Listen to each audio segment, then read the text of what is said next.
Hello and welcome to this week's tune in Parshas Bo. Last week was Parshas Bo. We had the first 7 of the 10 plagues. This week in Parshas Bo we have the final 3 plagues that Hashem brought upon Egypt through the hands of Moshe and Aaron so that they let the Jews go and they believe in Hashem. First we have the locust. After Paro's further refusal to let them all go, including men, women, children, flock and cattle, Moshe stretches out his stick over Egypt and Hashem sent in a strong easterly wind which blew for 24 hours and brought in a swarm of locusts so large that it covered out the sunlight and destroyed everything that had remained from the previous plague of the hail.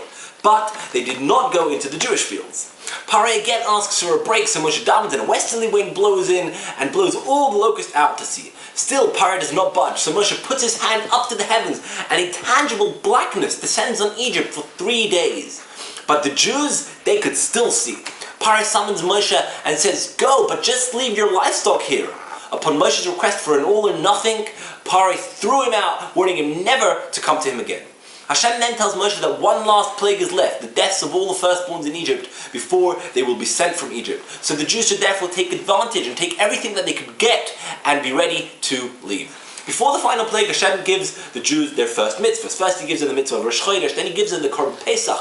The Torah tells us the laws that it has to be an unblemished lamb, one per household or per group, and it must be kept for the first month, from the first of the month until the night of the 14th, when it must be roasted and eaten in its entirety with matzahs, and its blood, the blood of the korban, should be smeared on the doorpost as a sign of a Jewish home where the firstborn will not be killed. This day will then be destined to be the Pesach festival from then on, and no chometz can be eaten or owned by a Jew then, as a remembrance to the exile from Egypt. The Jews followed these instructions. Finally, at midnight of the 14th, Hashem performed the 10th plague by himself, and he killed all the firstborns in Egypt. Paro runs out and calls Moshe, telling him, leave with everything." So the entire nation took all the treasures that they had gathered and their unleavened bread, and they left Egypt after 430 years of enslavement. Hashem gave Moshe more laws regarding the servants, laborers, and converts, and the Korban Pesach. Also the mitzvah of Pidyon Ben, redeeming the firstborn Jewish son, was given on that day, and the mitzvah to forever remember that day from then on, from when they enter the land of flowing with milk and honey, that it will be Pesach.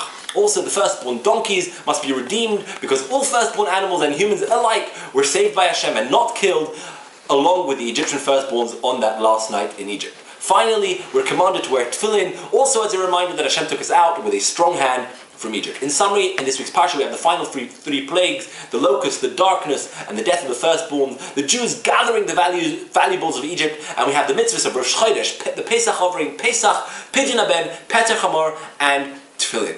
Have a good Shabbos. See you next week.